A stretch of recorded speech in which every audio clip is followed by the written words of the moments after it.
Hello everyone and welcome to this masterclass on the saga of Hervor and Heidrek, Hervara saga or Heidreks. We're going to be looking at a very interesting story from the corpus of Icelandic sögur, sagas.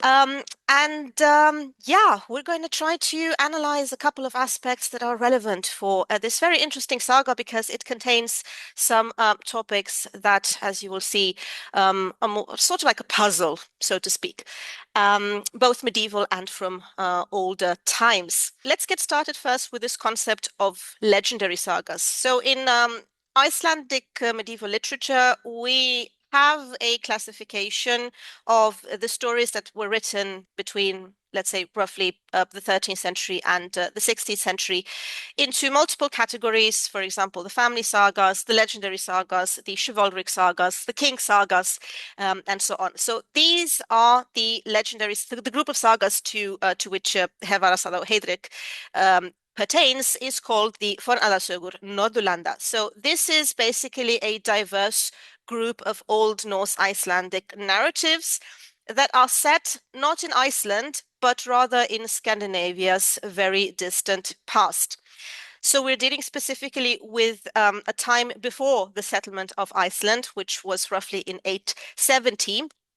The family sagas are better known because they basically deal with the period of the settlement of Iceland and what happened afterwards, as well as the conversion to Christianity, which took place around the year 1000. So the legendary sagas are don't really deal with Iceland, or they deal less with Iceland. The term itself is a bit problematic because, well, it was actually coined itself in the 19th century by the Danish philologist Christian Ravn. He published a 3-volume collection under that name. So it's very unlikely that Icelanders themselves actually used this as a term. Sometimes we find the term lygisögur, literally the lying sagas, to distinguish these from the other sagas which appear to be more realistic in nature, although I must say that the family sagas also contain quite a lot of paranormal and supernatural elements. So this criterion to differentiate between them, the fantastic nature from more sober historical writing, is also a bit problematic. So it can be challenged at any rate. But yeah, so to speak, roughly speaking, they take place in the ancient time, in the Viking Age or before the Viking Age, during the Merovingian or the migration period, and it's a blend of history, legend, and myth. They're usually set in the northern lands, so the area of Scandinavia. However, heroes in these stories do appear to travel quite frequently to other regions, which might be historical or semi-historical or entirely mythical. They travel, for example, to Gardariki, which would be more or less Russia. They also travel to Byzantium, to Jerusalem, to Bjarmaland, which is this mythical land on the Kola Peninsula in Russia. So they do a lot of traveling in all kinds of places. And there are sort of like some typical tones and motifs for these sagas. For example, the heroic sagas, they deal quite a lot with heroes based in ancient Germanic legend, and they often feature aristocratic, noble dynasties and end with someone's death or the death of an entire clan, because, well, apparently it was very entertaining, the more dramatic it was. We also have Viking sagas with yeah, all kinds of Norse heroes going on adventures and engaging in all kinds of battles and retrieving treasure and so on. And also adventure sagas, which are more or less comic in nature. They're quite light in tone and very much influenced by the continental Romance literature, European literature as well. A lot of folkloric elements are to be found in this type of sagas, like dragons and witches and trolls and dwarfs and all kinds of magical creatures. And sometimes when you read these sagas, you're under the impression that you're playing Heroes of Might and Magic. Right. So besides the supernatural elements, which are very frequent, like this interaction, permanent interaction with either folkloristic characters or the gods, the ancient gods like Odin, and so on. They often feature a mix of prose and verse, the prosimetrum. And they tend to quote poetry which is inspired by Eddic poetry, the Poetic Edda being the collection of mythological and heroic lays written in the 30th century, again in Iceland. So they tend to use the style and rhythm of this kind of poetry, the mythological poetry, and not the very complex so-called skaldic poetry, which would have been the poetry that was composed by skalds, so the poets, working at the courts of Norwegian kings or other kinds of chieftains. So the poetry is a little easier to understand than the other kind of poetry, which is more specific to the king sagas, for example, or even the family sagas. They're also very interesting because they seem to serve a kind of history of the origins of peoples, at least some of them, and Hervor Saga is one of them. So, in the sense of trying to link Scandinavian families to mythical heroes or to ancient Germanic heroes or even to gods in order to provide a type of ancestral legitimacy. So, in a way, we can call them cultural hybrids. Um, they were committed to vellum, so to calfskin, in the 13th and 14th century, but some of the material is definitely older. It would have circulated as oral poetry for a long time, so storytelling before they were written down. This is one aspect, and the second aspect would be the fact that Icelandic authors were very much integrated in the world of medieval writing, so learned historiography, European chivalric romances, Latin sources as well, but they're trying to like make a mix with all kinds of Nordic myths and legends. And yeah, they would have been at the time highly popular entertainment as well. I think they would have appealed to all kinds of social classes, so not only to kings and chieftains, but also to common farmers and all kinds of people. Yeah, so when talking about the learned origin of Fornadasögur, researcher Annette Lassen, she argues that the Fornadasögur did not really originate as mere entertainment, so folklore, but were instead rather the products of the learned culture of the Middle Ages. Um, yeah, so in the sense that the Icelandic authors would have also been very much influenced by a genre known as origogentis, the history of the origins of people. And we have a tradition that includes quite prestigious Latin works, such as, for example, the Getica, written by Jordanes, or the history of the Goths, also the Chronicle of the Norman leaders or dukes, written by Dudo Sanquentin, the history of the British kings, written by Geoffrey of Monmouth, and of course Saxo Grammaticus Gesta Danorum, the history of the Danes. So she basically argues, and I tend to agree with this argument, that this type of storytelling emerged as an adaptation, Icelandic adaptation or offshoot of this European tradition written in close connection with royal authority. We have, for example, the figure of Jormunrek, which is the Gothic king Ermanaric. The oldest records of this hero are not oral tales, but they are rather written by Roman and Gothic authors like Ammianus Marcellinus and Jordanes. So by the time Icelandic authors such as Snorri Sturluson were writing, or even the Danish Saxo Grammaticus, the core of this kind of narrative was already sort of like solidified in something written, and it was also classified as a history. I think this is a very important point to make. So despite their very many supernatural elements, they would have likely been perceived at the time as something more than the fable, the fabula. They would have been perceived as current memory or some sort of social memory of distant events. Yeah. Gesta Danorum is a connecting link here. So Saxo Grammaticus is an author who wrote in the 12th century, and he did incorporate a lot of these stories that we find later on developed by Icelandic authors. He was basically trying to write a history of Danish monarchs in ancient times.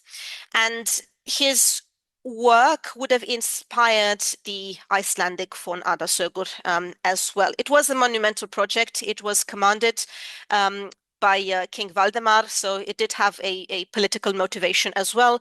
So he basically had to write down what he believed to have been the origins of the people in order to sort of like bolster the ancestral status.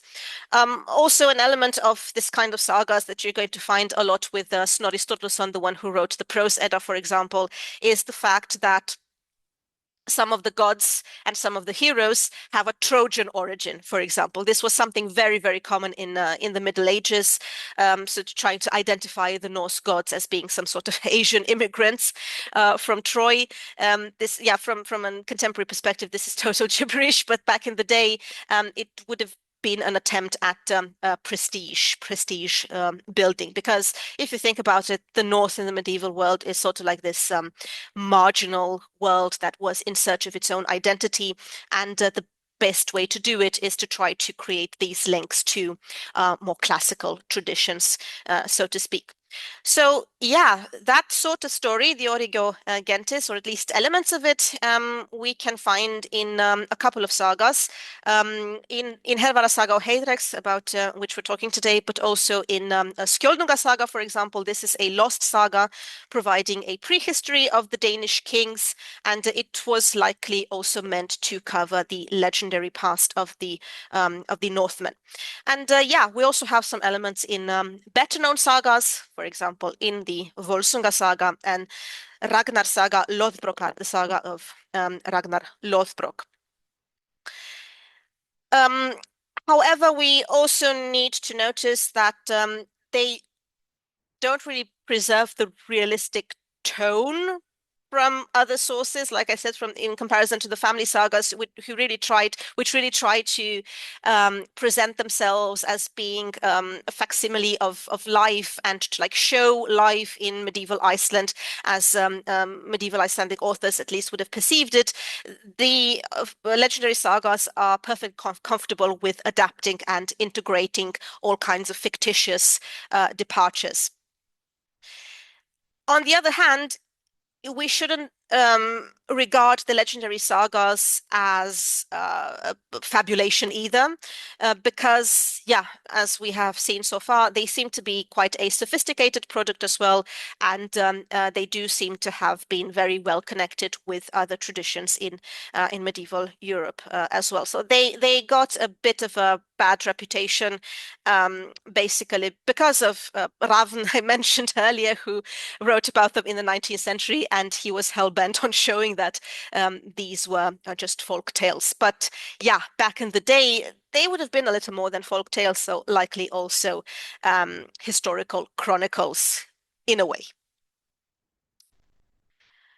Okay, so let's talk about Hervara Saga och Heidreks. Yeah, so the manuscript is very complex for the saga. The text basically survives in three distinct redactions. They're commonly labeled H, R, and U, and none of these is the surviving original composition. So they represent different historical branches of the narrative, and they all have yeah, a little bit of a particular trait that needs to be highlighted, which I'm going to try to do now. Okay, so the H redaction is to be found in Hauk's book. So it's a section of a very famous manuscript, as a matter of fact, that was written by someone called Haukur Erlendsson, sometime between 1302 and 1310, and this is actually the oldest surviving version of the saga. The problem with it is that it is heavily abridged, and it has often been described by manuscript studies scholars as negligent negligently edited with the scribe apparently cutting down stories in haste. It is defective, and unfortunately it breaks off during a very important event of the saga, which is the riddle contest with the god Odin, more specifically after the second riddle. However, it is a very important manuscript because it provides a very detailed introduction regarding mythological geography. For example, it includes names such as Jotunheimr, the land of the giants, Imisland, and other such mythological names, and a broader history of the sword Tyrfinger. The R redaction, this is preserved in a vellum manuscript currently held in Reykjavik, and it dates to the early 15th century. It is considered to be a conservative redaction, and it would stand closest to the original written form of the saga, but it unfortunately lacks the first chapter, which is contained in the Hauksbok manuscript, and also has some missing parts in chapters 5 and 6. And sadly, it also breaks off at a very important point, which is after the battle of the Goths and the Huns. So that means it's missing a genealogical section, which is at the end of the story. And then we have the U redaction, which is at the University Library at Uppsala. This is actually a paper manuscript, and it is a corrupt a copy. There are actually two copies of the original manuscript, which again it was lost. And these remnants, they are critical because they do preserve the longest iteration of the saga. So it is the main source for the ending of the saga. It includes the complete battle of Goths and Huns, and also the genealogy of the Swedish kings, which is presented at the very end of the saga. And this is a very important section because it basically links the saga with the historical reality up to historical times, namely 1118. So, philological analysis here indicates that H and U would be more closely related to each other than the R manuscript, leading some to treat them as a single major reworking termed UH. But modern editions, they use R as the base text while supplementing the missing sections with material from the other two manuscripts. And also interesting is that the first printed edition of the saga, produced by Olaus Verelius in the 17th century, was based on the Uppsala manuscript. Yeah, probably because it was the most accessible one to the early Swedish editors. So if you read the saga, you probably noticed that we have, yeah, sort of like a common element that binds all these pieces of the puzzle together, which is the cursed sword Tyrfinger, yeah, forged by the dwarves for King Sigurlami of the Rus. As the saga says, this is also very interesting, and yeah, if we also consider the battle of the Goths and the Huns, it is quite likely that some oral form of the story of the tradition would have circulated in Eastern Europe before the saga was written down.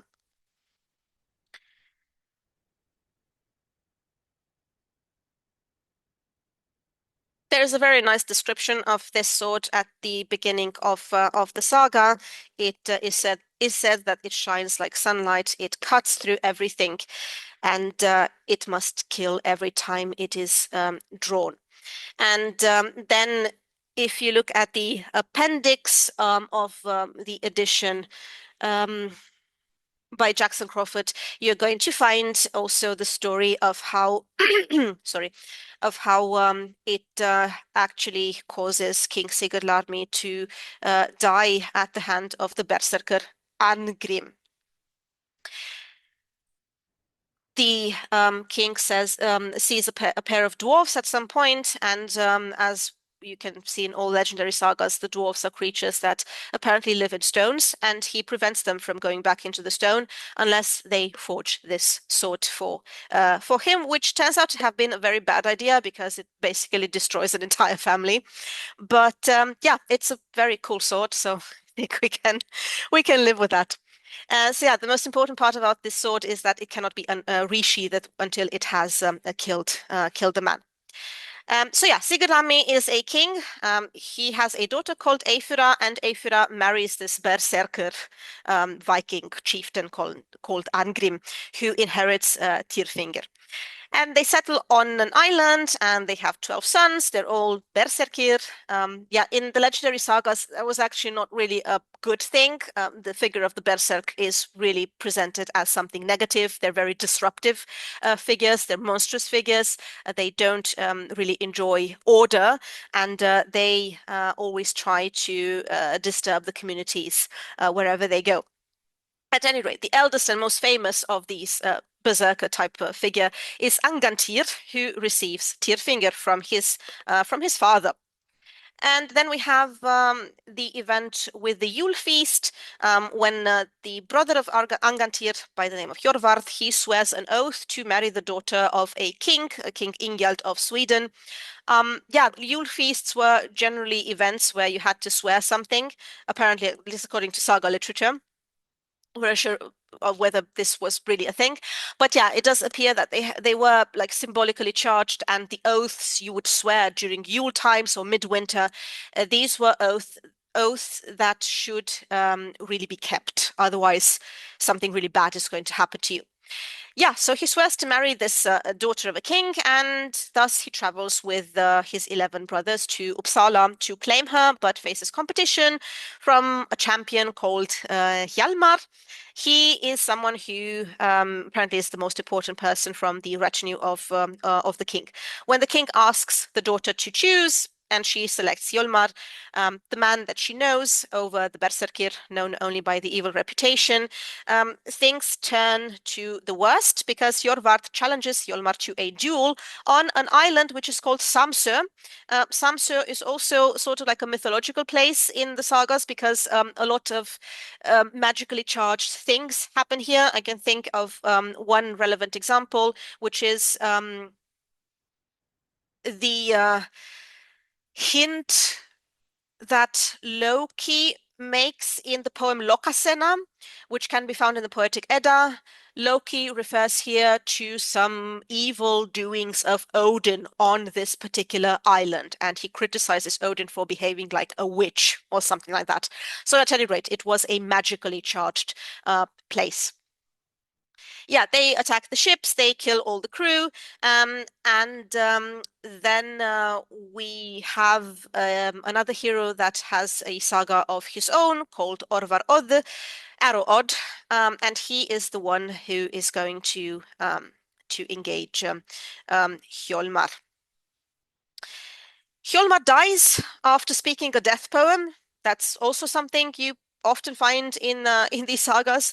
So basically, everyone dies in this battle, to cut a long story short, except for this hero called Arrow Odd, who again has a saga of his own. So all these berserkers, they are buried with their weapons in burial mounds on this very special island called Samsø. And then we come to what is, I think, one of the most interesting episodes of the saga, which is the Waking of Angantyr by his daughter Hervor. So years later, Angantyr's daughter Hervor, she grows up with her maternal grandfather, and she turns out to be very violent and uncontrollable. She basically dresses like a man and robs and kills people in forests for money.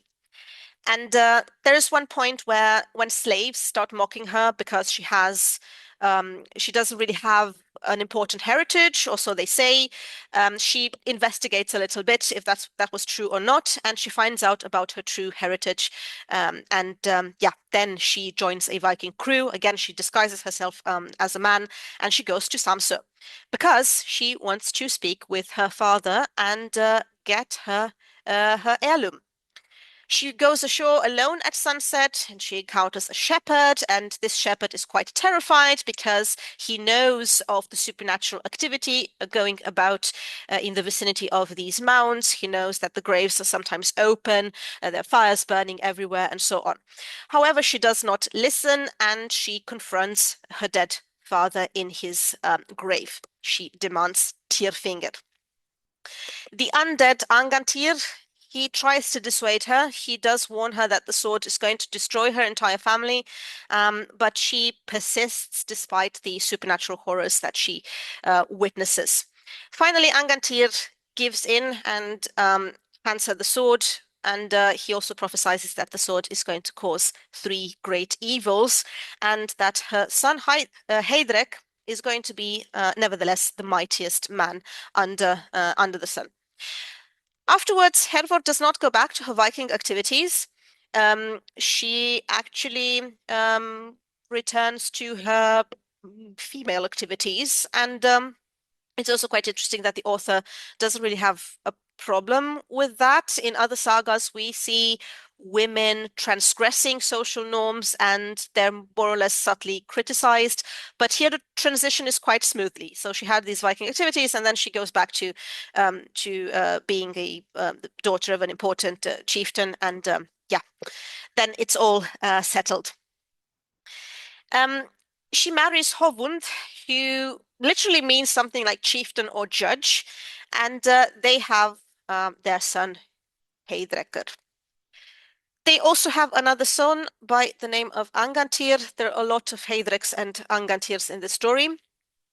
And Heidrek, unfortunately, is sort of cruel and vile, while Angantyr is the exact opposite. He is rather kind and beloved and also just like his father. And at a feast, apparently, where Heidrek is not invited, he manages to intrude and egg on two people to kill each other. And then, when he is ordered away the second time, he accidentally kills his brother by throwing a stone. This causes a great deal of dissatisfaction with his father, who decides to banish him forever, and he refuses all his pleas for mercy. However, upon departing, he does offer 6 pieces of advice. For example, not to help a man who killed his lord, not to free a comrade killer, not to let your wife visit the family too often, not to stay late with the concubine, not to ride the best horse when in a hurry, and not to foster a high-born man's child. And Heidrek, as it turns out, is going to do the exact opposite, probably in the hope of being able to defy his own destiny, which he cannot do because we are in, legendary times. We cannot really defeat fate. Not even Odin could do so. But anyway, when he departs, Hervor, sorry, she also gives him the sword, the Tyrfingr sword, and then he's presented while traveling, and he is going to free two condemned men, one for betraying his lord and one for murdering his comrade. So yeah, in direct violation to what advice he received. Anyway, he comes to Reyðgotaland, so the land of the Goths, where he meets an elderly king by the name of Haraldur. And he apparently is paying tribute to a bunch of rebellious Jarls, and he offers to lead an attack against them. He gives them an army, and Heidrek, wielding Tyrfing, he slaughters all these people and their forces, and he cuts through them with both hands. He is basically unstoppable because of the sword. So Harald is very pleased with this whole situation, and as a reward, he gives him Helga in marriage and co-rulership. Then famine strikes, and wise men determine that the highest born boy must be sacrificed, and Harold claims it's Heidrek's son, but Heidrek argues it's Harald's son. So this is an occasion to go to consult Hovund, who rules that Heidrek's son is indeed highest born, but then Heidrek is not pleased with this decision, and he stipulates that he may take every fourth man present at the sacrifice as compensation. When the sacrifice is held, he uses this clause to assemble an army and to attack Harald. He kills him in battle, and then he declares the slain his sacrifice to Odin. And as a consequence, his wife commits suicide. He also has another son by the name of Hlod with Sivka, who was the daughter of King Humli of Hunland, so of the Huns. And then he's also going to marry a Saxon king's daughter. When she visits her father with Heidrek's son, Angantyr, he secretly follows and finds a handsome man in her bed, and he cuts the man's hair and takes Angantyr home. And later, he exposes the wife's supposed infidelity, and it turns out it was actually a male slave, and he divorces her. He continues to break his father's advice after that, eventually fostering the son of the Rus king. And there's also an interesting episode about this particular section when the Rus king later invites Heidrek to a feast. He tricks the boy into hiding. He tells the concubine Sivka that he accidentally killed the boy with Thyfing while cutting down an apple. And then Sivka tells the Rus queen, who tells the king, who has Heidrek captured and chained. And yeah, the two men who chain him are actually the criminals he had freed before. But then turns out that the boy is very much alive, thus proving Heidrek's innocence. And he then refuses compensation, so he's a very cunning person, and he only accepts the Rus king's daughter in marriage. Later on, he violates his father's major piece of advice by riding his best horse late at night with Sivka. When crossing a river, he must carry her, and she leans into him because causing the horse to collapse, and he drops her, breaking her spine. Yeah, Sivka being the daughter of the Hunnish king. And then we come to the riddle contest. We are simply told that there was a man who was also an enemy of Heidrek called Gestumblindi. He was guilty of great crimes, and he is summoned at the court, and he is very afraid that something bad is going to happen to him. And he knows that he cannot compete against the great wisdom of the king, so he sacrifices to Odin and asks the god to take his place. And this is actually done. Odin appears in Gestumblindi's form. And yeah, we have quite a large series of riddles here to Heidrek, but he successfully answers them all. It's a very diverse list of riddles. So everything from beer to bellows, a spider, an onion, celery plants as well, a board game. But in the end, Odin asks what he whispered in Baldur's ear before placing him on his funeral pyre, which obviously is a question that only Odin could answer. And Heidrek then he realizes that he's been tricked. He draws Tyrfing and he strikes at Odin, who transforms into a falcon and escapes. The enraged god, and this is a very important point, he curses Heidrek to be killed by the worst of slaves. So we can see here Tyrfinger's evil doing.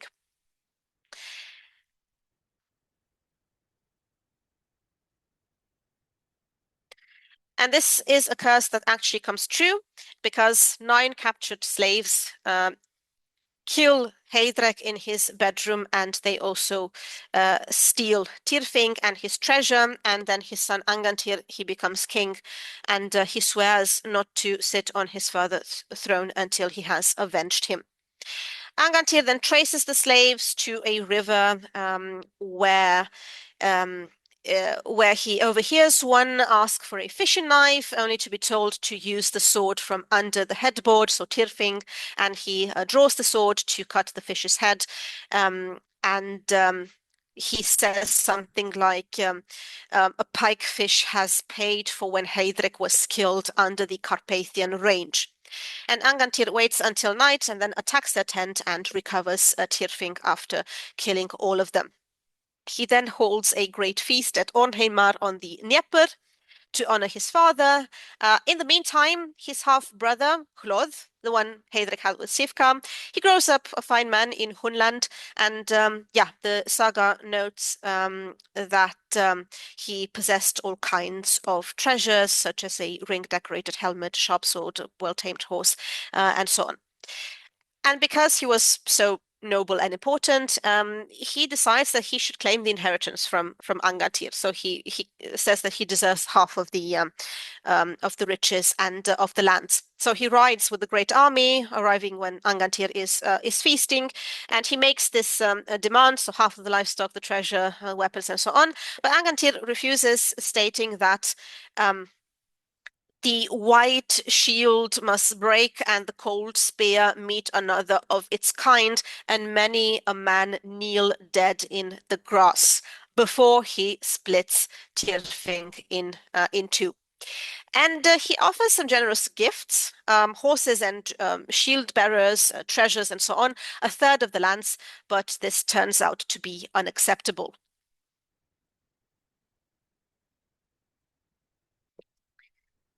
Right.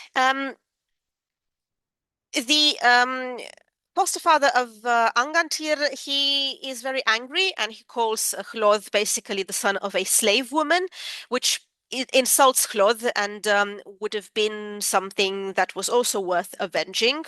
And he returns to Hunland and assembles a huge army, all Hunnish males 12 years and older, as the saga tells us, and then the massive force marches through Mirkwood forest into Gothic lands. Then we also have in the same picture Hervor, Angantyr's sister and the daughter of Heidrek. She rules a city with her foster father, and she sees an army approaching at sunrise, and she decides to lead the army out to battle below the city's wall. She's very valiant, but the Goths are overwhelmed by superior numbers, and Hervor falls along very much of the army. Yeah, and then the remaining forces they go to Angantyr, and then there is this challenge to the Huns to fight another battle, a battle which is fought at Dunheiðr under Yasar Mountains. The geography is a bit off here and is also very unclear where this battle was actually won. He insults the Huns, sorry, and he invokes Odin's favor, and Angantyr summons the forces from throughout all his realm, and eventually the armies meet and they fight for 8 days straight. Gothic reinforcements are arriving constantly to replace losses, and on the 9th day, apparently the Goths attack so fiercely that, as the saga tells us, the Huns begin to fall like stalks of grass. Angantyr enters the front lines, wielding Tyrfing, cutting through men and horses. Nothing can stop him, not even the Gothic, not even the Hunnish lines. And then he confronts his brother person, his half-brother Hlöð. The Huns eventually flee, and then we have the scene when Angantyr speaks to Hlöð, who is dying, and he says something in the lines of, "Brother, I offered you an undiminished inheritance, which befit you as a king. Now you have neither bright rings nor even your lands at the end as the wages of your battle." And he continues to say that we two are both cursed. So even if the Goths won the battle, there is still this very tragic element. And he ends by saying the judgment of the Norns is evil. So basically, that destiny cannot be defeated. The final chapters can be interesting or not, depending how interested you are in very long lists of diverse kings, because they present the multiple generations of Swedish and Danish kings. They try to make a connection to the Viking Age and to Scandinavia, also introducing Christianity and so on. So there is a lot of genealogical material, and it ends with the conversion of Sweden to Christianity under King Ingi in the late 1000s. This should be taken with a huge grain of salt, because everything here has quite a high doses of legend. Yeah, so as you could see so far, we have a lot of interconnected themes. We have the working of faith, we have a cursed sword, we have generational conflict, we have tragedy among aristocratic families, conflict between loyalties, vengeance, also this transgressive role of the woman as being a warrior, but also at the same time a victim in this violent society. And yeah, the common element being Thyfing as a plot device, as a symbol.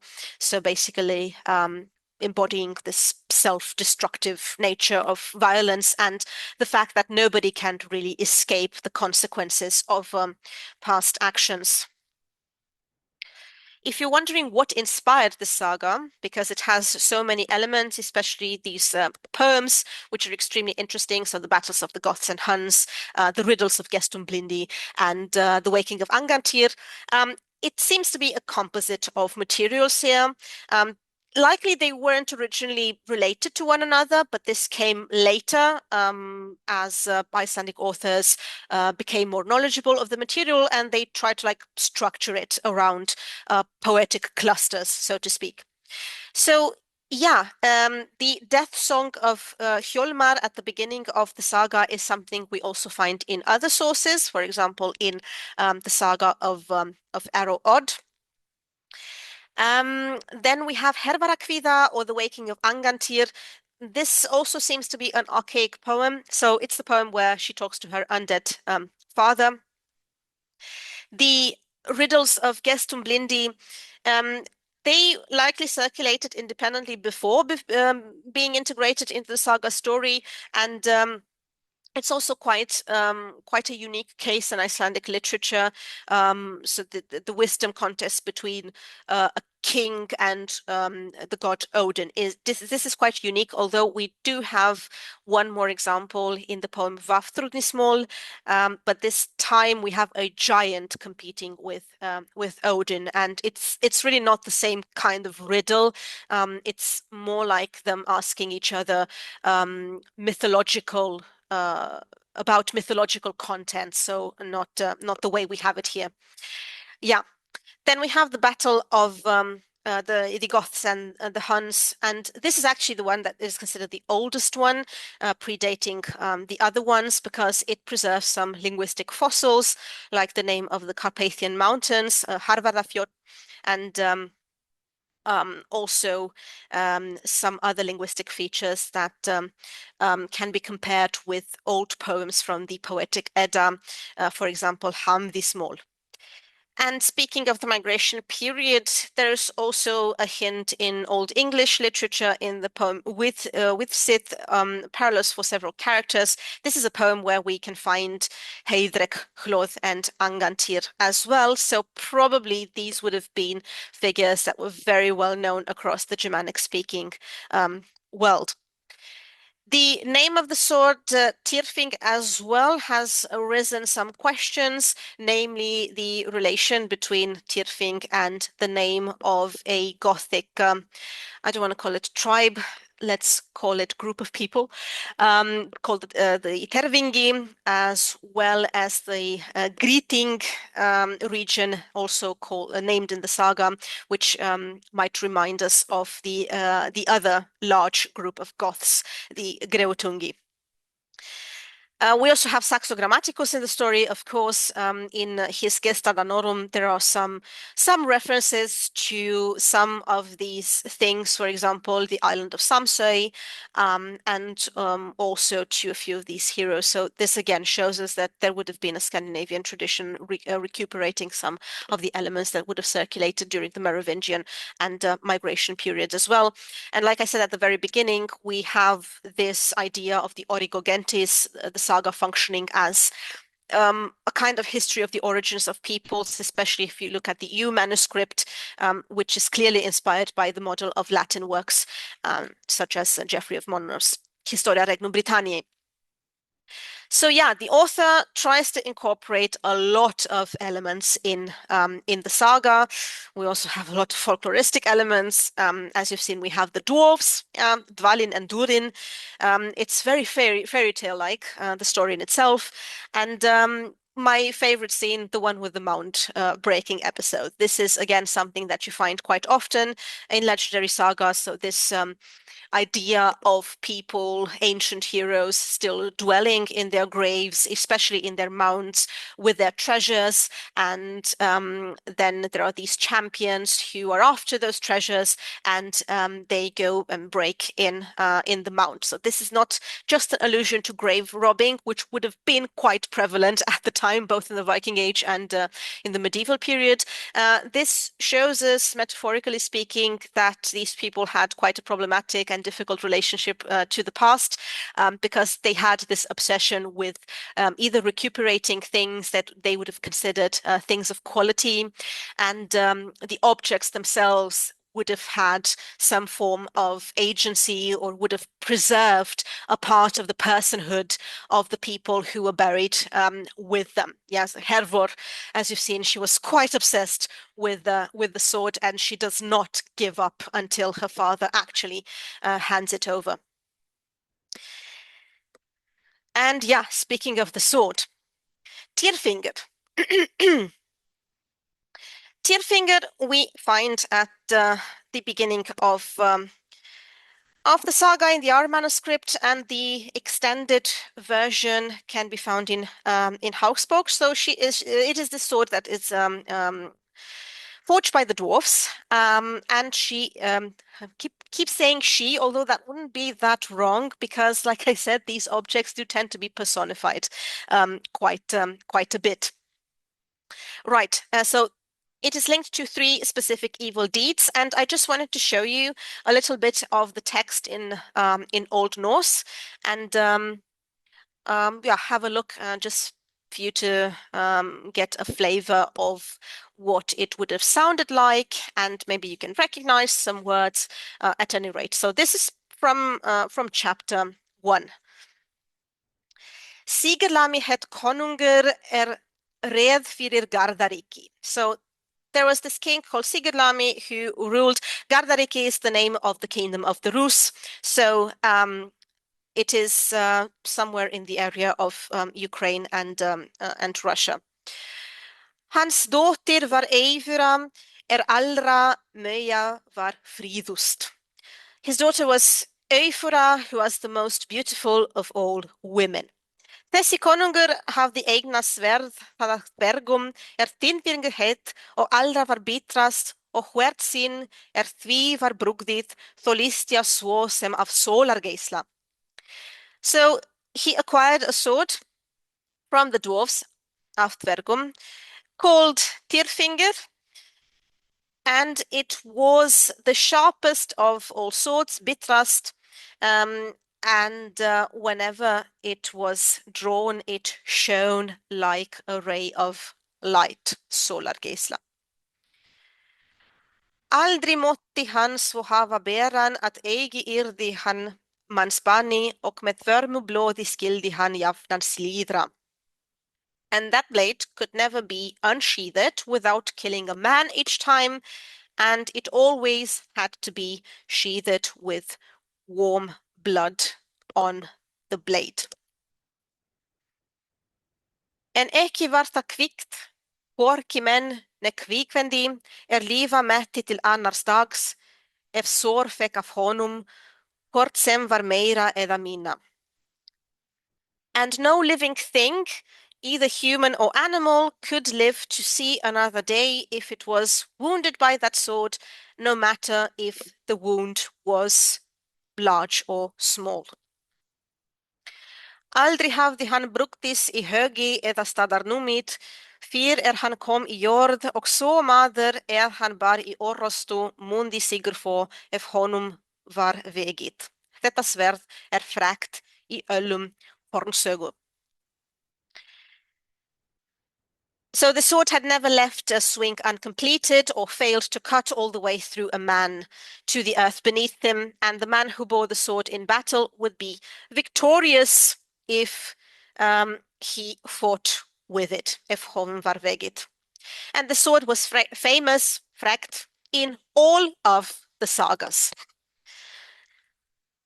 So yeah, it's quite telling that it begins with the description of the sword, because the sword turns out to be the element that materializes the past in the present, and it is also an object of social memory, so to speak. So it is an object of aristocratic usage, and it is an object that is very coveted by if you were a hero, and it would have served to increase your prestige and legitimacy as a warrior, and obviously it was very important in a warrior culture.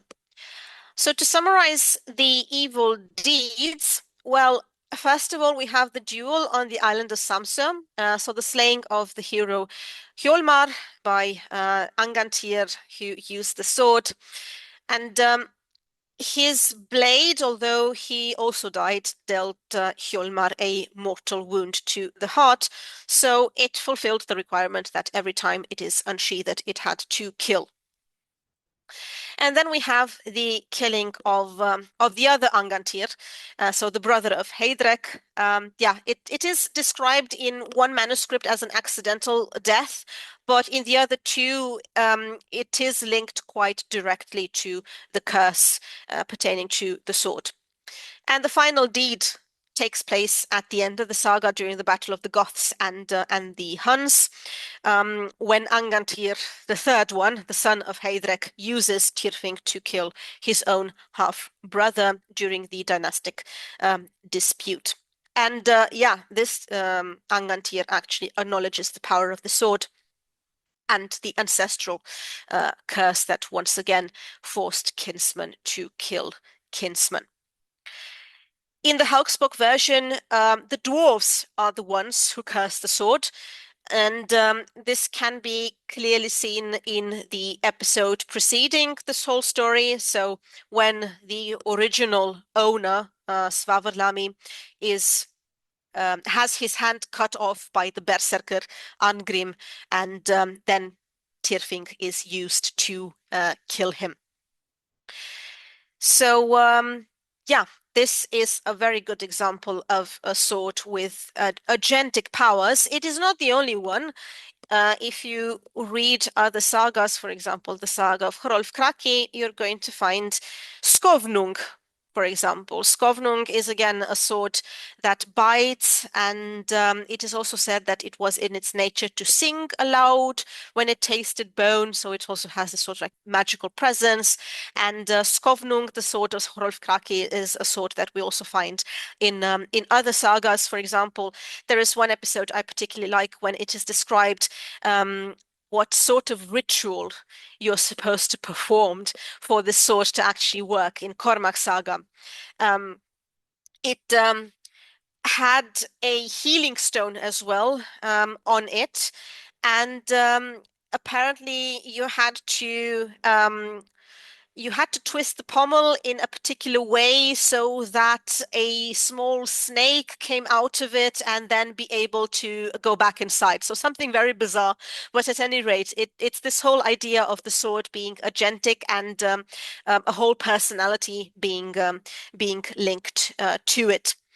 So you might be wondering if this has anything to do with reality at all, because it all seems very supernatural, paranormal, or magical. But actually, this sort of episode, this sort of description of a magical object, has also helped us understand a little bit more mortuary practices, so archaeological practices that contributed to this link between the owner and the object. So in the way, in the sense that the object manifests itself while merging with the body. If you look at a lot of graves from the Viking Age and the Merovingian Age that are that contain swords, you're going to find the swords positioned in a certain way. They're very close to the body, for example, or at any rate, we do have this impression that they would have been part of this very close-knit assemblage of body plus objects. So in the sense, non-human things have also come to be understood as humanized, and the link between the human and non-human is quite blurred. I think one of the best examples for this, again, comes from a saga. It's a saga called the Saga of Egil the One-Handed, and he's called the One-Handed because at some point he loses one of his hands, and then again there is a dwarf comes in into the picture, and after Egil having helped his son, I think, to retrieve a golden ring or something like that, He forges a sword particularly for him, and this sword is basically used instead of his hand. So it's a very metal-like episode, but this clearly shows that these things, they were seen as empowering objects and basically understood as animated in a certain way, which shouldn't come as a surprise, as a matter of fact. Right. Yeah, I gathered here a couple of more examples. There are a lot of swords in these sagas. Forgot to mention Gramr, perhaps the most famous one from the Volsunga saga. This is the sword of Sigurd, the dragon slayer. It originally belonged to his father, to Sigmund, and there is also quite an interesting origin story about it as well. So apparently this was directly linked to Odin. Odin came to a feast of Sigmund at some point, and he plunged the sword into the great tree in the middle of Volsung's hall, Barstokker, the progenitor also. So the tree also had a part in the story. And years later, Odin is also the one who decides to shatter the sword when he says that Sigmund's time had come, but the fragments are kept by his wife, and they are eventually reforged by the smith Regin and then given to Sigurd, who is going to kill Fofnir with it. Yeah, and other examples can be found in the saga of Hromun Gripson. Here we have a mound dweller called Throin, who is defeated by Hromund, and one of the main possessions is a sword called Mistletoe, Mistiltein. Skovnung I mentioned before, and yeah, there is also the sword of the legendary hero Hogni called Doin's Leif. So if you read more saga literature, you're going to see that it is full of animated objects, not only swords, but also rings, for example, and all kinds of interesting things that inspired Tolkien, and not only. Um, right, so I've been talking quite a lot. Wanted to show you a little bit of the Waking of Angantyr as well. So to give you again a flavor of the Norse language and what one of these poems would have looked like in the original language. I have the whole poem here, but I'm just going to present to you the beginning of it, and if you want, we can go through the other stanzas as well. So this is from chapter 4. And it is after she receives that warning from the shepherd that everything in this place is hateful to humans. And she does not listen, the Shieldmaiden, but she goes directly to her father's grave and requests him to wake up. Vakið þú Angantyr, vekkir þig Hervor, Engandottir ykkur svofu. Seldu or hógi, hvassan mekki, þann sigurlama slógu dvergar. So wake up, vakið þú. Hervor awakes you. The only daughter, Engandottir, of him and Svova. Give me from your grave, or haugi, the sharp sword, hvassan mekki, that was made by the dwarves for Sigurd Lami. And then she wants to awaken pretty much everyone in the cemetery. So Hervarder, Hjorvarder, Hrani, Angantyr, väcker idr alla und vidar rotum, hjolmi och med brinju, hvöss och svärdi, rönd och med reiði, rotnum geiri. So Hervar, Hjorvar, Hrani, and Angantyr, I awake you all under these tree roots with helmet, hjolmi, and armor, brynju chainmail actually, and sharp swords. So you can see here we have two words for sword, sverd and meki. This is the more poetic one. With shield and harness and reddened spear. Geir is a spear.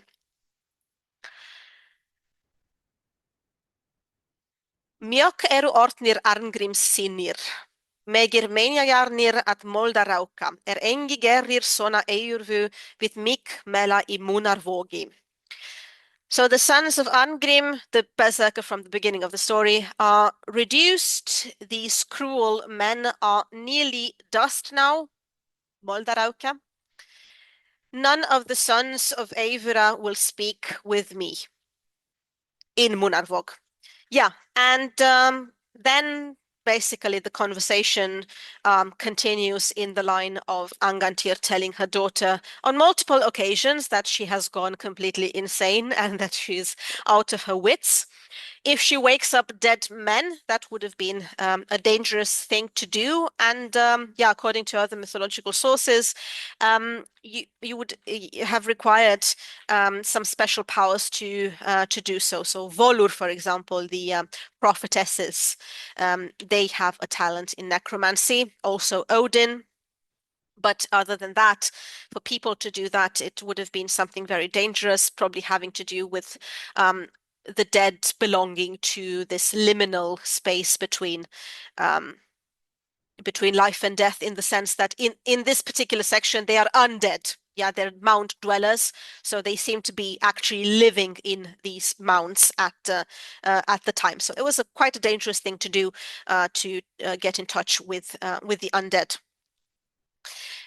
Yeah, so what else does he say? He says that Hell's Gate draws up, that the mount is open, and that he knows of no woman above the earth who would dare hold that sword in hand. But then Hervor says something like, I do not fear burning flame. So she basically gets what she wants, including the curse of the sword. Right. Just a brief note on the character of Hervor. So Hervor in the saga is presented quite clearly as a shield maiden, so someone who actively participates in acts of war, and not honorable ones, as we have seen. It's not the only character from the legendary sagas doing that. You can also find Brynhildr, the more famous example, or Sigurdriva. So Brynhildr is the Valkyria that is punished by Odin because she chooses the wrong king to die. And then in Sigurdriva, the Drivumol, the poem, and in Volsunga Saga, the saga of the Volsungs, continental correspondent, the Song of the Nibelungs, she is presented as being saved by the hero Sigurd or Siegfried. And the poem Sigurd Frumol is very interesting because it is a teaching, a noming poem. So basically, the Valkyria teaches Sigurd all kinds of things, including runic magic. We also have an example in the Helgi poems, Helgi being the lesser known hero of the Volsung cycle, so one of the brothers of Sigurd. And here we have Sigrun or Suova, the Valkyria, who has a relationship with Helgi. And there's also an interesting episode where she actually visits his burial mound, and he comes back to life in order to spend one last romantic night with her. So something very gothic, even by modern standards. Right. Um, you can also find some examples in Saxo Grammaticus. Yeah, Lagertha, she would have been, at least according to Saxo Grammaticus, a shield maiden, also someone called Rusilla. And Aslaug, although I think she got a little bit of bad PR from the Viking series, she's actually a war leader as well. In the saga of Ragnar Lodbrok, she is also called Kroka. She's the daughter of Sigurd, the Dragon Slayer. And she's also a very interesting character because she defies the stereotype of the evil stepmother, in the sense that she urges her natural sons to go avenge their half brothers, which I think is very interesting. Other than that, we do have some hints at some warlike activity in more historical sources. We have the historian Ioannis Kylitzes, the Byzantine author, mentioning that he saw the dead bodies of women on the battlefield. And then we also have a mention in the wars of the Irish with the foreigners, a mention about a red-haired maiden who was leading some ships. And perhaps the most compelling evidence that is used nowadays in order to prove that some of the women would have engaged in military activity is the female grave from the trading town of Birka in Sweden, BJ 581, which has turned out to be a woman after decades of being considered a man. The term warrior grave is not something I particularly like. We should actually call them weapons graves because this is an identity that is constructed in death. And it does not necessarily show the occupation. I mean, it can show the occupation and interests of the person while they were alive, but we always need to pay attention that a whole family and a whole community would have been involved in that sort of ceremony, funerary ceremony, and thus they were the ones doing the choosing of the objects. And some of these objects might not represent the people themselves, but rather an identity that was forged by an entire community, like a way of presenting these people in death.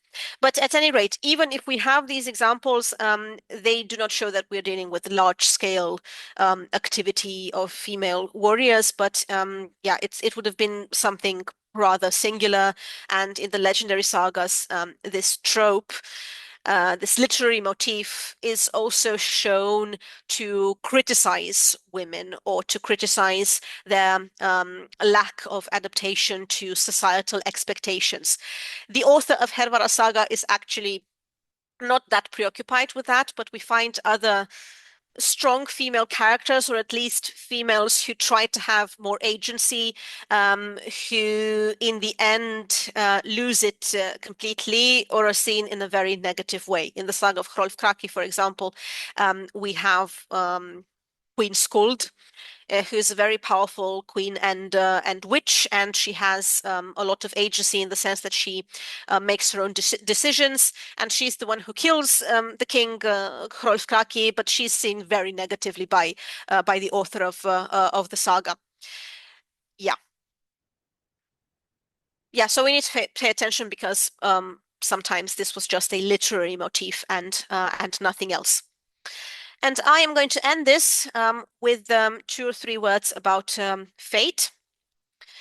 Fate plays a great part in this poem. As we have seen, Tyrfingr becomes the materialization of fate, of doom. We have seen that the evil deeds prophesied are fulfilled. These repeated acts of kinslaying across generations, they are linked to Tyrfingr, and they're also linked to the heroes as well. So they seem to be working together in unison in order to fulfill these prophecies. We have Hjalmar, who acknowledges the impending death. He states at the end that they are going to be guests of Odin in Valhall. He also interprets the omens of the battle. I don't remember exactly, but I think he sees some sort of battle between eagles and other birds of prey. At any rate, then we have Hervor, of course. She sees this as a family necessity to reclaim her heritage, even if that also carries with it the risk of destroying the family. And then we have also seen in the case of Heidrek that he does attempt to change his fate by breaking his father's advice, but this independent act of his turns out to lead to the fulfillment of the curse. So he cannot avoid fate at all. Right, and the concluding part of the saga, Ylur Domer Norna. So evil is the judgment of the Norns, is also something that you see quite often in this type of literature. There's also the idea of the speech of the Norns.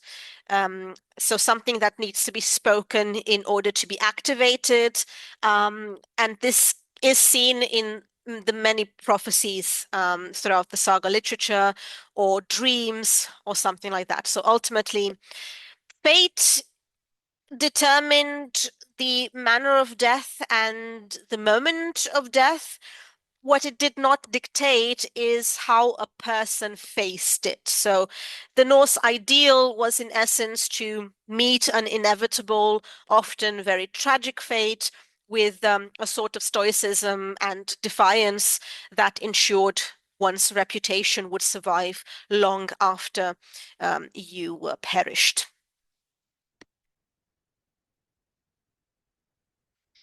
Yeah, here we have a representation of the Norns, the Nornir. We find them in the Poetic Edda as well, in the Voluspo, for example, in the prophecy, the prophecy of the seeress. They are presented as three entities who reside at the well of Urð, Urðarbrunner, and they are related to time. So Urður has to do with the verb verða, it's a past participle form, therefore Orðin, like become, so the past. Verdandi would be a present continuous form, so the present, and skuld would be both the future and an obligation. And they are presented as beings who lay down laws for the sons of men. They are engraving or carving little bits of wood called skidi. However, in other examples in literature, we do find them in relation to spinning and weaving. There is in the Saga of Njol, for example, a poem called The Song of the Spear, Darardarjod, where, again, in the context of a battle, we see a warrior who discovers a hut where he sees women weaving, and when he looks more carefully, he sees that they are weaving, not using like the usual components of a loom, but they use the entrails and skulls of warriors killed in battle. So there is a very close relationship between fate and battle, inevitability, and also this personification in the form of women who may be Norns, otherwise in other occasions they're Valkyriur, but at any rate they're personified as women, which might enforce the argument that they would have had something to do with the weaving activity, because if you think of it, when you're weaving, you are basically creating something something else. So weaving destiny is something that we can see is sort of like a metaphor that we also see cross-culturally, not only in Old Norse literature.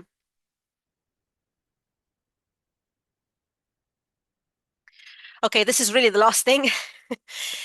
So three things about the Goths and the Huns in the story. So, like I said before, the Hlosskvida, the battle between the Goths and the Huns, is considered a very old remnant due to both the content and the linguistic characteristics.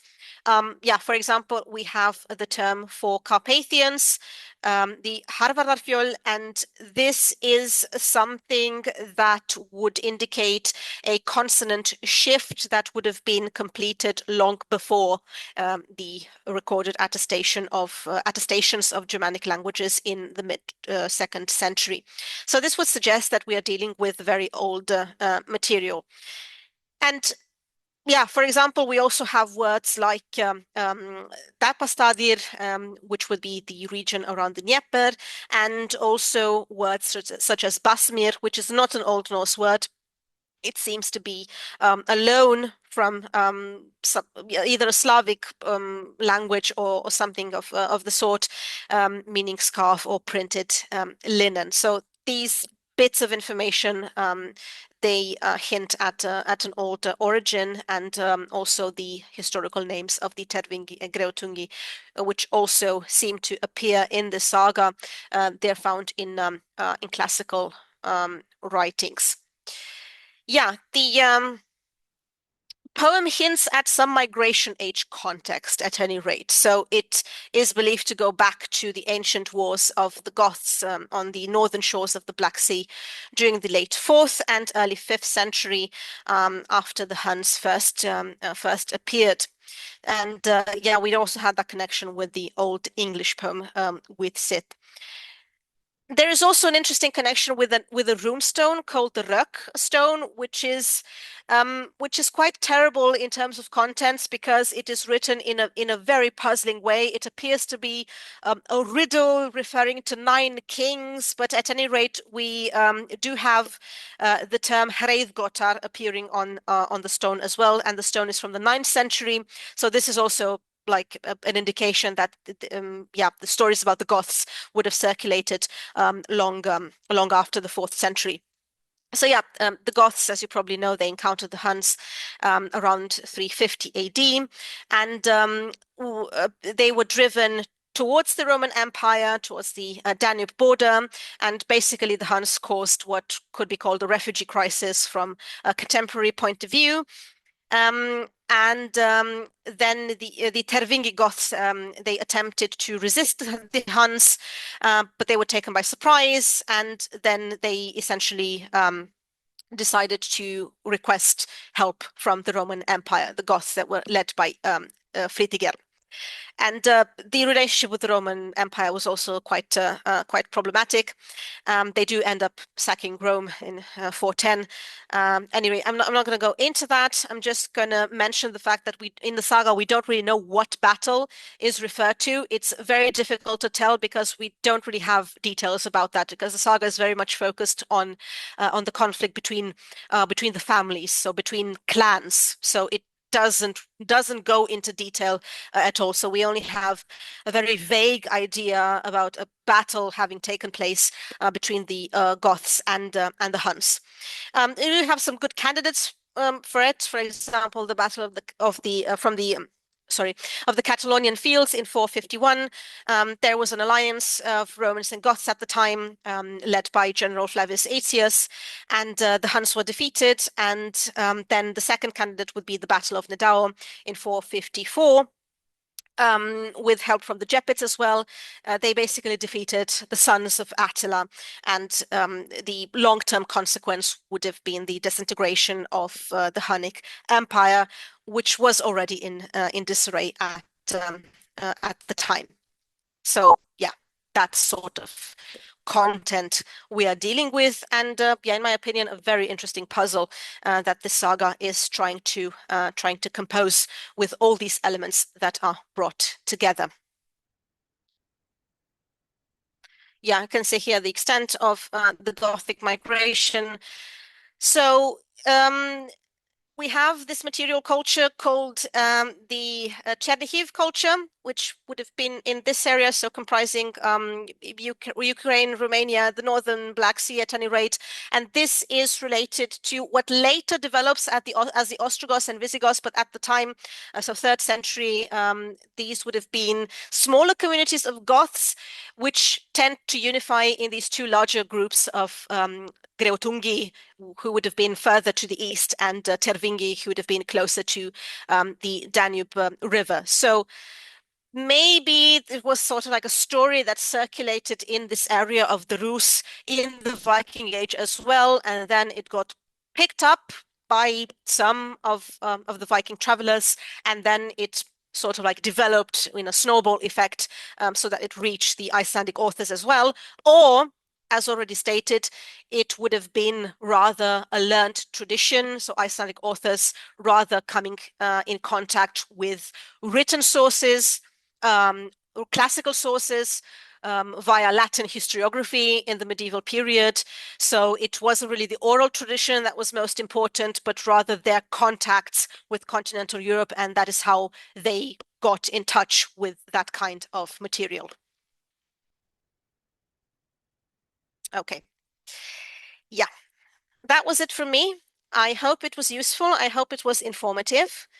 And I hope I encouraged you to research more on this particular sagas and on legendary sagas and medieval Icelandic literature in general. If you would like to comment a bit yourselves on the saga, if you read it, what you liked about it in particular, please do so.